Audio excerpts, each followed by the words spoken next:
Kyle Murtagh. Let it all go. Let it all go. Kyle Murtagh.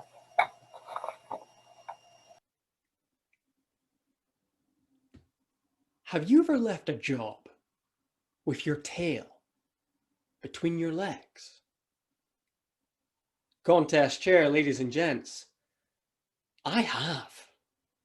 This story begins by me starting a new job as a lifeguard at a high-end swimming pool. And on day one, I had quite a peculiar conversation with my new manager, who was called Rick. He said to me, "Kyle, our clientele are held in pretty high regard, but don't let that fool you." "What do you mean, sir?" "Well, let's just say there comes a time in life where you need to let it all go. You know what I mean, Kyle?" No, but Rick never explained. Instead, he just asked me one simple, inconspicuous question. He said, "Kyle, can you work every Sunday night?" "Yeah, sure, no problemo." And with that agreed, I quickly left Rick's office and went on my merry way. A few days passed and Sunday arrived. I went to the pool, changed into my lifeguard gear, and I made my way towards the poolside. And that's when I saw it. They were everywhere. You see, every Sunday night, our esteemed clientele weren't just regular swimmers. They were nudist swimmers. As the full enormity of the mass nudity attacked my senses, I realized as a lifeguard, even if I didn't want to look, I had to look at the pool. So that was me every single Sunday night. But there is one shift which stood out above the rest. I was sitting down in my uncomfortable plastic lifeguard chair, watching a colony of nudists performing star jumps beside the pool. Trust me, it still gets worse. And then, quite abruptly, I felt something on my left ear. At first, I just thought it was an itch, but then this thing started to burrow into my ear. It was wet and moving around in my ear. I jumped out of my chair and started flapping and flailing furiously until I turned around. And then an enormous feeling of dread hit my stomach. You see, standing behind me was one of the nudists, and he had a big smile on his face. And that was because he had just been giving me, with his finger, a wet willy. For those of you who do not know, a wet willy is when a saliva-covered finger is inserted into an unexpected person's ear, often with a slight twisting motion. Now you know my pain. I would also learn that my new nemesis had a nickname. He was called the Nature Boy, because that's what he had tattooed on his left butt cheek.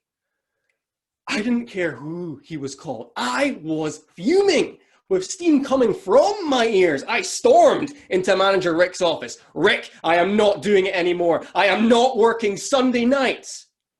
"Come on, Kyle. Just let it all go." "Let it all go? You try having a wet willy jammed up your ear." Rick was now doubled over with laughter, which enraged me further. "Look, Kyle, here's the deal. Obviously, no one wants to do this shift. So you either take it or you don't work here anymore."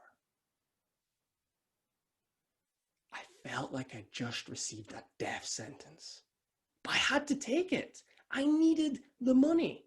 So every single Sunday, I had to face the Nature Boy and his naked cronies. They constantly gave me a hard time, splashing me with pool water, hiding my plastic lifeguard chair, and always threatening to give me wet willies. I could not let this go on, but I needed to do something, and Rick wasn't going to do anything, which left me with one option. Do you know what the kryptonite of a nudist is? It's the cold. So one Sunday night when I was working alone, I decided to make the place extra chilly.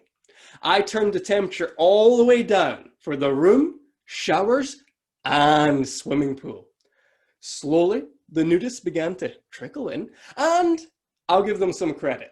They spent a good hour trying to adapt to their new frosty conditions. And the nature boy was not a happy bunny.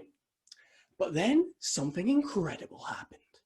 The nudists put on clothes and they left. I'd only gone and done it. I had beat the nudists. Seeing as I was now alone, I thought, why not celebrate? Why not do a few lengths off the pool? So that's what I did. I turned the heat back up, put on my swimming trunks, and went for a victory dip. And it was glorious. Afterward, I went to the changing room cubicles, put down my towel and clothes, and went to take a long, well-earned shower. But when I came back to the cubicle, my clothes and towel were not there. They were not on the floor. They were not in the other cubicles. They were nowhere to be found. And that's when I heard the laughter.